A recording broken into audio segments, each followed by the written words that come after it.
Bonjour à tous, aujourd'hui nous sommes avec Sandrine pour découvrir un parcours exceptionnel. Bonjour Sandrine. Bonjour Laura. Alors Sandrine, tu es passée de responsable de boulangerie en Thaïlande à responsable de pièces détachées chez Stand 14 en Île-de-France. C'est exact, donc j'ai commencé il y a 25 ans dans les pièces détachées.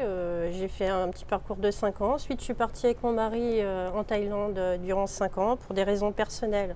On est revenu en France, j'avais des contacts forcément avec des cadres qui m'ont rappelé pour retravailler et j'ai postulé ensuite chez Stand 14 parce qu'ils ont une super notoriété. Donc voilà, c'était mon but. Ça fait quelques années que je voulais venir ici.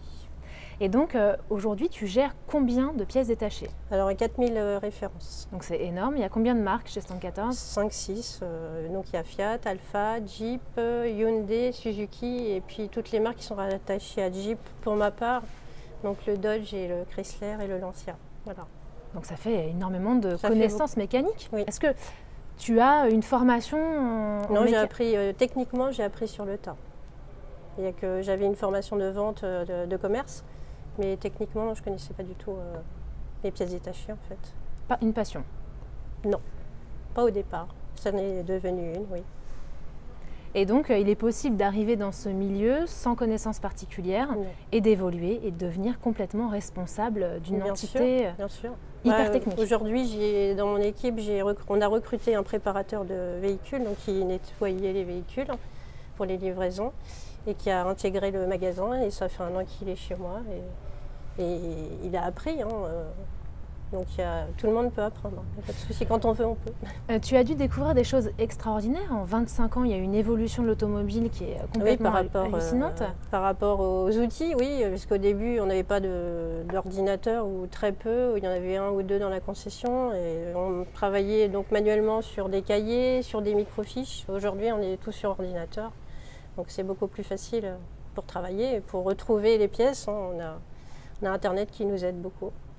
Et donc, quand tu es rentrée de Thaïlande, ton objectif, c'était de venir ici chez Stand 14 ou tu es passée par d'autres? Je suis passée par plusieurs étapes. J'ai été dans d'autres marques aussi. Et Stand 14, je les connaissais depuis le début, parce qu'ils ont une belle notoriété en Île-de-France. Et pas que. Il y a beaucoup d'alfistes qui connaissent Stand 14 parce qu'ils sont Alfa Romeo, alfistes. Et tous les alfistes connaissent Stand 14.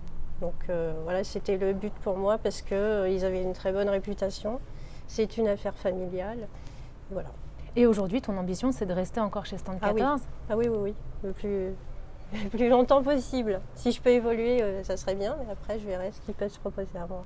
Et tu imaginerais évoluer dans quoi? Si demain, on devait complètement changer ton métier chez Stand 14, tu te dirais, bah tiens, je me lancerais dans quoi? L'atelier? Peut-être l'atelier, ou peut-être de la vente, même voiture, pourquoi pas. Donc aujourd'hui, dans l'automobile, en étant une femme dans l'automobile, on peut arriver sans formation à un poste hyper technique finalement. Oui, complètement. Si tu devais donner pour conclure un conseil aux femmes qui nous regardent et qui écoutent ton témoignage, tu leur dirais quoi? Je leur dirais de ne pas avoir peur, de travailler avec des hommes. On est très complémentaires. Moi-même, je suis petite et pas très costaud. C'est vrai que des fois, il y a des grosses pièces, des portes, des choses comme ça, mais les hommes sont là pour venir nous aider. Non, on travaille en binôme, c'est super, moi c'est ce que j'apprécie. Après, j'ai jamais vraiment travaillé avec que des femmes, donc je ne sais pas, mais avec des hommes, j'aime beaucoup. Donc tu leur dirais, allez-y, foncez. Foncez.